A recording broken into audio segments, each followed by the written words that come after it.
پیارے دوستوں، مذہب کی قدیم کتابوں کے مطابق ابلیس یعنی شیطان جن تھا، اور اللہ تعالیٰ نے اس کی عبادت کے باعث اسے فرشتوں میں شامل کر لیا۔ بعد ازاں اس کی ریاضت کا سلسلہ جاری رہا۔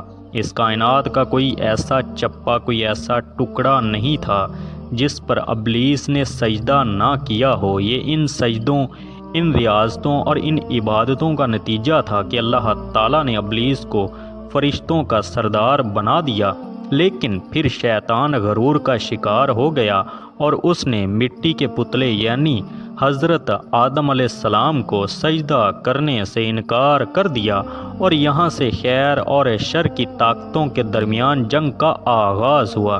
قدیم صحائف میں لکھا ہے کہ جب شیطان کو حضرت آدم علیہ السلام کو سجدہ کرنے کا حکم دیا گیا تو اس نے حضرت آدم علیہ السلام پر حقارت سے تھوک دیا تھا۔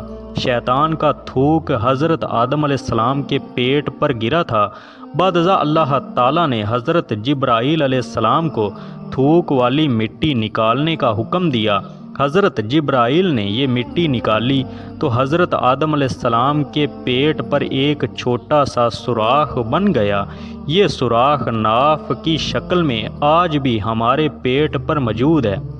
اللہ تعالیٰ نے ناف کی مٹی سے بعد ازاں کتا بنایا تھا۔ کتے میں 3 خصلتیں ہوتی ہیں۔ یہ انسان سے محبت کرتا ہے کیونکہ یہ انسان کی مٹی سے بنا تھا۔ یہ رات کو جاگتا ہے کیونکہ اسے حضرت جبرائیل علیہ السلام کے ہاتھ لگے تھے، اور یہ انسان پر بھونکتا ہے کیونکہ اس میں شیطان کا تھوک شامل ہے۔ آپ کو یہ جان کر حیرت ہوگی، کتا دنیا کی واحد مخلوق ہے جو شیطان کو دیکھ سکتی ہے۔ شاید یہی وجہ ہے کہ رات کے اندھیرے میں جب شیطانوں کے قافلے آسمانوں سے اترتے ہیں تو کتے اوپر دیکھ کر ایک خوفناک آواز نکالتے ہیں۔